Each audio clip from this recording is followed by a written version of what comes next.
What's up everyone, it's Sunset. It's early in the league and the Vaal Temple is really strong if you set it up right. There are so many layers to this system and we're really just scratching the surface here today. It has juice mapping, bossing, crafting, and tons of depth to make it a fun mechanic all league long. Before we jump into it, help us out with a bit of busy work courtesy of YouTube. Like, subscribe, and hype this video if you're on mobile. These all tell YouTube to show our content to more people, which helps us keep doing this. Anyway, here's Larold. The most commonly asked question we've gotten about this league mechanic is, should you do it during the campaign? And it's kind of a two-part league mechanic, so there's kind of a two-part answer. The first answer is yes, and the second answer is probably also yes. Now let's talk about the mechanic. So when you're in zones, or in maps once you're in-game, there will be these little pedestals just kind of around platform that has a bunch of monsters hanging around it. You'll know that they've been spawned by the platform because they'll all be sort of glowing red. Once you kill the pack of monsters, maybe a few more packs will spawn, maybe a boss will spawn. These are kind of Vaal versions of campaign bosses. Either way, once you kill everything, maybe it's just the one pack of monsters, right? You'll get a reward, and you'll collect one room for the temple. Once you've collected 6 rooms, so completing 6 areas in the campaign, or 6 maps worth of the just very simple pedestal mechanic, you'll be able to go to the temple and place all of those rooms into a customizable grid. Placing rooms next to each other will cause them to interact with each other. The main one that you're able to interact with in the campaign is the barracks. You can put that next to most rooms and it will cause them to upgrade in tier.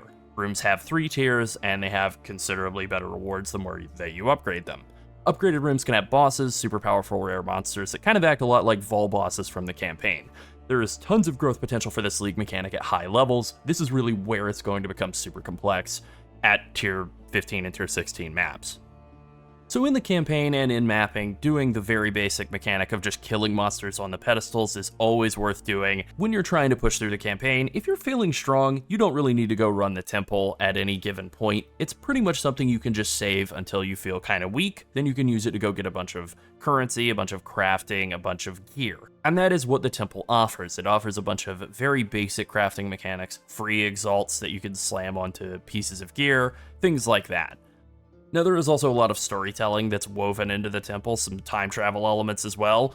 Once you reach Act 3 and you unlock Alva and you start interacting with her, she'll come join you at the temple and talk a whole bunch. Once you finish Act 3, Doriani will convert the temple from an exploration of the current day ruins to the ancient living temple during that series' rule. All the monsters will change from, like, I don't know, old Vaal guys into current or early past Vaal guys, so it's different. There's some wibbly-wobbly time travel shenanigans that we're excited to explore in more depth as we continue to progress through this system.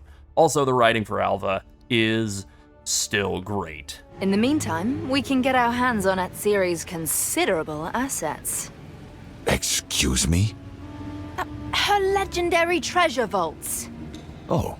Now, a couple of things that aren't incredibly obvious about the temple is that it is safe to zone in and out. You can portal when you're in the temple and then zone out. You will get a dialogue asking if you want to leave, and if you take that, it will just simply take you to the entrance, and there's a little stash there you can throw. If your bags are too full or whatever, you can throw everything into the stash and then zone right back in and keep going. There are also checkpoints around the temple. Once you've completed some of the longer wings, you'll be able to quickly teleport back and forth from the entrance to the end of the temple and kind of clear everything out.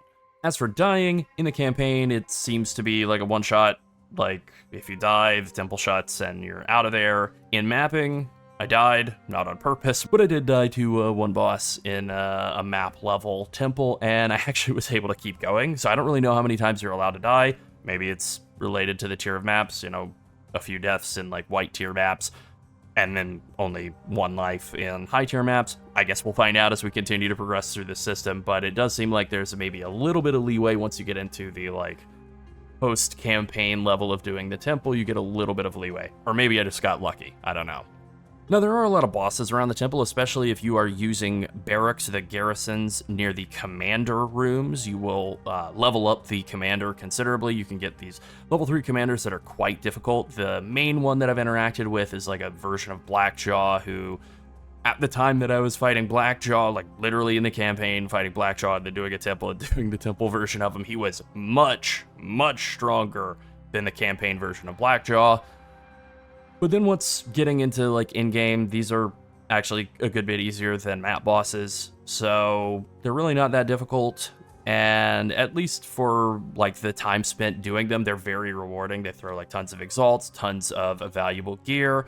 Just to show off one piece of gear that I've gotten from a temple, this sapphire ring with triple OK res and physical damage to attacks on it.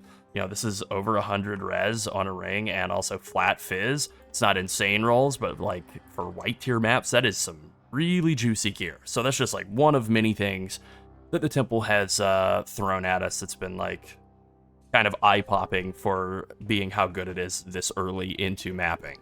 So one of the things you want to do when you're trying to like build a nice temple is bank up good map tiles and then set them in opportune spots.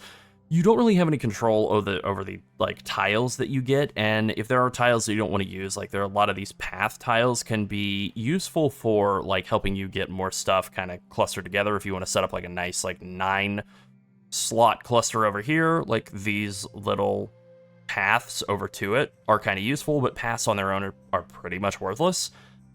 But setting up barracks next to other rooms is really valuable because it allows you to essentially level up all of the monsters in those rooms. Like a barracks right in the middle here would level up both of these commanders' halls and make them much, much, much more rewarding. Also make all the rare monsters throughout the entire temple be much more rewarding. So there's kind of a incentive to use as many rooms as you unlock to juice up the entire temple.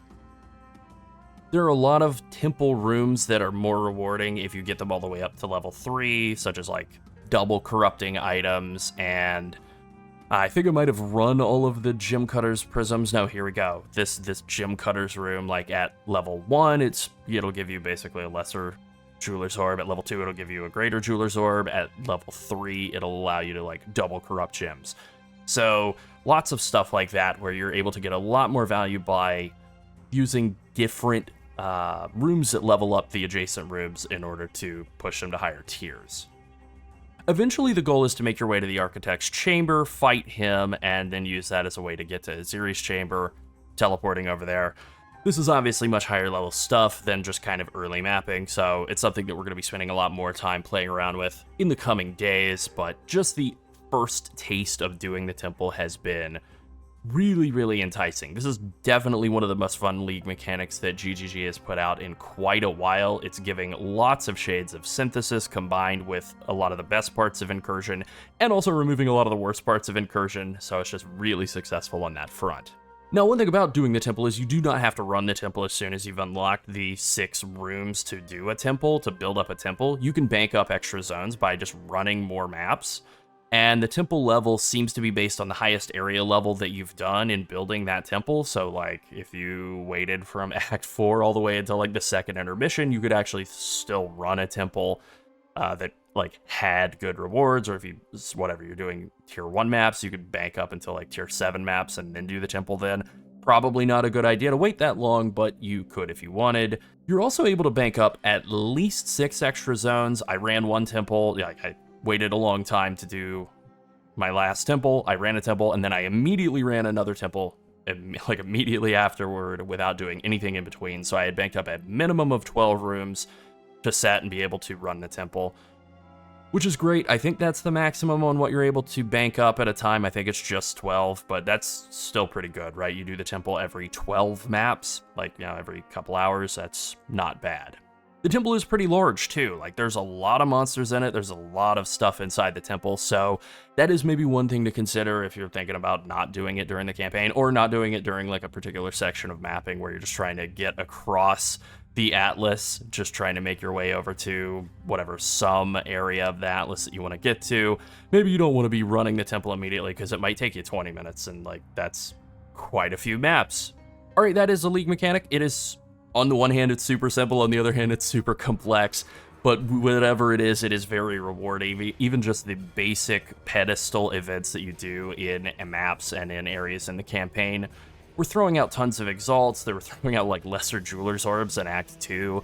They were throwing out tons of support gems and skill gems at times that were, like, exactly when we needed them. So it really made a great first impression. You know what I mean? Okay, question time. What is your favorite ice cream flavor? Vanilla's underrated, mint chocolate chip is great, Rocky Road's kind of a sleeper hit. Whatevs, just let us know in the comments section. Alright, that's it. Be sure to like and subscribe if you enjoyed the video, and join the Skipping Sleep Studio Discord and become part of our community. And finally, thank you to all of our channel members. If you want to support us and help us make more PoE content, consider becoming a channel member as well. Thanks for watching. Bye.